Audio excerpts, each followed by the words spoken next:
Yo, what's up, everyone? Welcome back to another Chubbs Reviews, where I bring you a review every Monday, Wednesday, and Friday. And today we're talking about the newly released Ghost of Tsushima, whatever.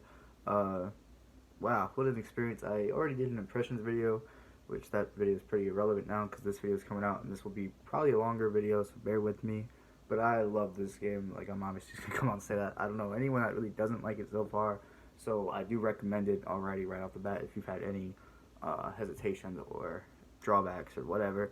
I think it's a great game. I think it's a great way to end off the PlayStation 4 exclusive era because it is a PlayStation 4 exclusive, and I've never played really a bad PlayStation 4 exclusive. Last of Us 2 is like the closest thing to that.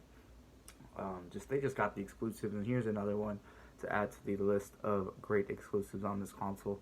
Um, but anyway, I mean, what else is there to say about this game? This game is a Japanese game set in like the 1200s when the Mongol Empire is attacking an island of Tsushima, and the Japanese samurai are pretty much wiped out except for a few, including the character you play as. He is a samurai warrior that survived the Mongol opening attack, and they captured your uncle in the beginning. I'm not gonna spoil too much, but I'm just the premise of the game. They capture your uncle in the beginning, so you have to go save your uncle and rescue the island of Tsushima from the Mongol Empire, and also fight Khotan Khan. It's not no Genghis Khan, but it's a Khan in the world. He's kind of like the main villain. Um, and over time in this game, you become the ghost, basically, from being a samurai that fights people head on. They even have a system in the game, a standoff, which is one of the coolest things in gaming.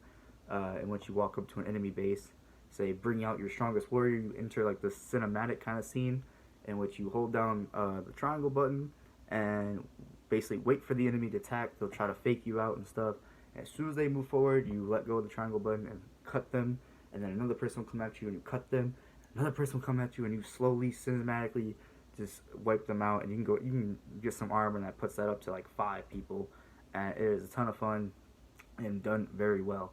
That's just that, and like I said, that's the samurai aspect of the game with honor, fighting up front, and then you slowly become the ghost, which is a stealthy, sneaky, kind of a wuss. Not really wuss, but like he poisons people. The guy, this is stuff that happens in the world. You're a poisoner. You kill people in their backs. You stab them in the neck from behind. You assassinate them. You're stealthy. It's the stealthy aspect. A lot of people are talking about builds like your stealth or samurai build. You really can choose one or the other, but I, by the end of the game, was just doing both. I think this game does a great job of having them both be equally great and useful, and you can actually combine the two. And some missions you kind of have to. Like, some of the story missions force you to just be stealthy, and some of them force you to just go out and wage war, and you gotta be a samurai. So you might as well prepare for both. I was gonna start this video by showing off my platinum trophy. I actually got this game platinum already. It's the 3rd game I've ever gotten platinum, so it's like rare for me to do it. But I love this game. I love the gameplay, and that's what this game is. The gameplay is 11 out of 10. It is insane how fun it is, how great you get, and how much stronger you get with more moves throughout the game. How the AI isn't necessarily smart when it comes to like assassinations. Like, being stealthy is pretty easy in the game, basically. But AI are smart. They get like, I think Skill Up said it the best. Another reviewer out in the world. The enemies over time in the game don't get harder because they get more health. They get harder because they literally get better. Like, the people you fight start to get way better move sets, and they just are just better warriors. Basically, you start to fight by the end of the game, and that is insane to me. There's many different enemy variety. The gameplay is there's 4 stances you can take, one for each enemy type. Pretty much brutes, people with shields, people with spears, and people with swords. And then they have their own skill trees, along with your ghost skill tree, and like some of your weapons, your kit stuff. Because you got like smoke bombs, which you can combine smoke bombs with assassinations, and then you can get a chain assassination in which you do like this crazy cinematic, and you assassinate 3 people that are all next to each other, and you could throw it on a smoke bomb and combine those two. You get kunai, which are a ton of fun to just throw out, like one shots like archers and shit. You get black powder bombs, which is just a bomb. Sticky bombs, actually, which are pretty fun to just blow up crowds of people. You get stuff like a poison dart. I guess I'm spoiling what you get in the game, but there's just so much stuff. And early on, you'll complain about certain things that you don't have, maybe. like slight spoiler, but it's worth it. Okay, it's not really a spoiler. Like a grappling hook. You'll complain you don't have a grappling hook. The game will show you early on that you're eventually gonna get one. It's not really a spoiler. But shit like grappling hook, and man, they do something in this game. At first, when you're playing it, I would say the other flaw is there's not really any dismemberment. You want arms and heads to come off, but that's not really a samurai way. And it feels more like a samurai movie back in the day when there was just blood splatter everywhere and less arms and heads coming off. But just know, they do dismemberment in this game in a really cool way. Like it is insane at one point when they do it. Um, and just you just become the ghost. In my opinion, I kept referencing to my friends. Maybe it's because I'm watching all these Marvel movies. Um, this is like an origin story for a superhero. Imagine the main character's name is Jin Sakai. Imagine he's a superhero in a time of Japanese island needing a superhero, and his power is just being the greatest samurai in the world. Like he just can't be beaten in a time that Japanese needs someone who cannot be beaten. I mean, he takes full on armies pretty much by himself, which I know that's what samurai do and stuff. They're one man armies, but he is on another level. Um, but yeah, that's how I took it. It was an origin story to show the ghost, and they could easily do a Ghost of Tsushima 2, and have way more stuff involved here. When it comes to the story and the narrative and the writing, it's okay. That's where the game lacks, and that's where it's not a perfect game. The story is good, it's acceptable. I've heard some people say it's okay. I think it's actually good, like genuinely good, but it's not like everything else. The gameplay is 11 out of 10. I haven't even talked about the way the game looks and sounds visually and audio wise. This game is insane. Like everyone on the internet's been talking about that. And then the story is just good. Everything else is insane, and that's just good. There's tons of side missions and stuff to do. I loved all the like kind of chill moments. You follow foxes to like some shrines that power up and give you things. You can do some climbing challenges, which are really fun and give you some better charms. You do bamboo striking, which is like button combinations to get some more of your meter to do special moves. There's like only 2 or 3 special moves in the game. There could have been more, but those 3 are insanely good. Basically, I was satisfied with the gameplay, and like it is 11 out of 10. But it's still room for improvement. I think that also warrants good stuff. When your game is amazing and still has potential, that brings it even more amazing. Like look at God of War recently. That game was amazing, and people are so hyped for God of War 2. And that's how I felt with this game. I think it's amazing, but it made me really hyped for Ghost of Tsushima 2. There are other things to do in the world, like do haikus, you make poems.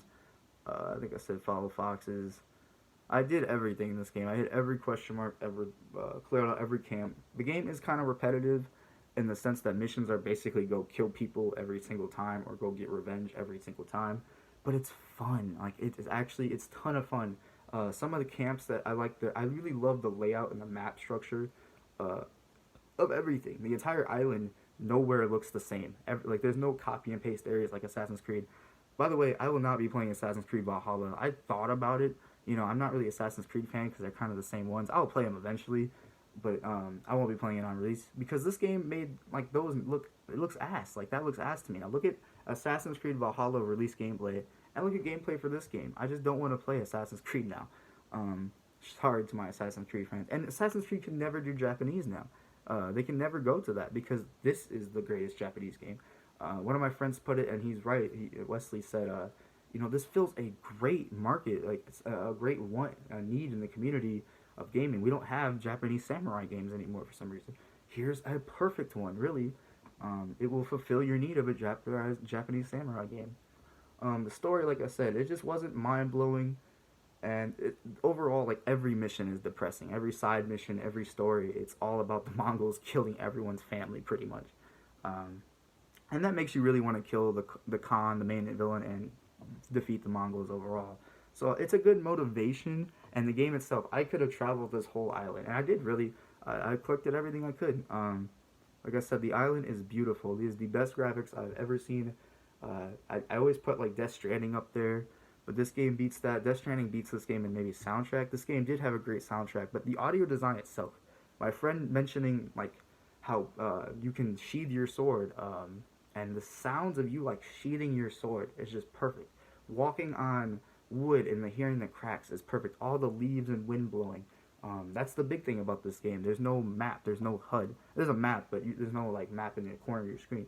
You swipe up on the directional pad, the touchpad thing, and wind will blow in the direction you need to go. So in a sense, the entire map is moving towards your marker on your map, because wind's blowing that way. So trees are that way, plants, leaves, everything is just flowing that way. The way the leaves and plants look in this game, oh my god! All the screenshots you take, and this game uses a great, like, one of the lower things or not talked about things is this game uses the touchpad extremely well. You could swipe up to call the wind, swipe like one way to bow, swipe another way to play the flute, in which you get these songs, and there's like 4 songs in the game. You can get them by collecting crickets, but the songs control the weather of the game. I've sat on top of mountains and called a storm in, and it got real cloudy, and I was looking at all the textures get cloudy, and then I played the summer song or the sun song, and it all goes away, and it's really cool. So yeah, there's tons of stuff like that. This game was just amazing. What a truly good experience. The story won't be memorable, I don't think. None of the side stories will be, but the characters that end this story off could easily be in the next game, and they could be fleshed out even way more. And yeah, I'm excited to see what Sucker Punch does next. It's truly great what they did here.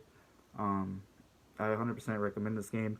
For me personally, I usually review things subjectively, and this game was a perfect game for me. It is a 10, but my final verdict on it, my actual final verdict, is going to be a 9 out of 10.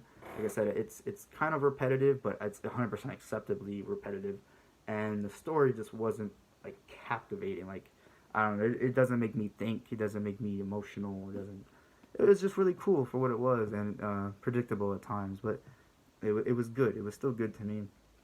The horses, another thing I'm going to talk about that not a lot of people are going to say is the horse riding in this game is the best horse riding in the game. Horse riding and fast travel, light quality of life stuff. Your menus are so smooth going throughout your menus, 100% smoothness.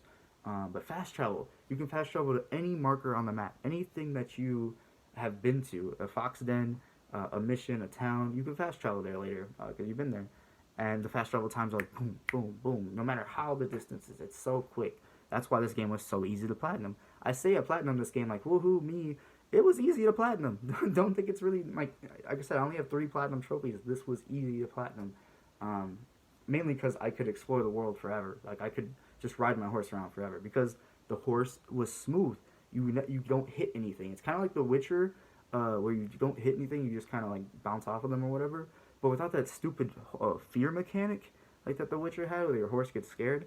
And then also, and then how you whistle and the horse spawns right behind you, like every time, instantly. Like, it's just so nice. Those things are gonna be like, are such great things that aren't like the main thing you should really focus on. But I loved it. It was just such a smooth game. They really polished the hell out of it. A great way to end the PS4 era. I definitely enjoyed it. Definitely recommend it for its $60 value. Definitely support this game. Show them we want a part 2.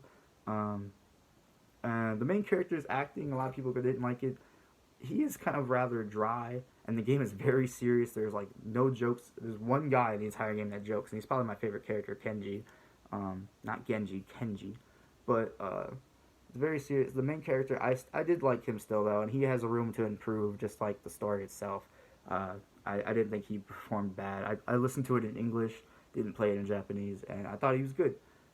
Just wasn't great, just like the story. But anyway, I'm going to stop talking. This is about a 14-minute video as it is. My final verdict, like I said, was a 9 out of 10. Thank you guys so much for watching. Let me know if you guys get it, this game, if you're what you think of it, what you've seen of it. Like, comment, subscribe. We'll see you guys in the next video. Peace out.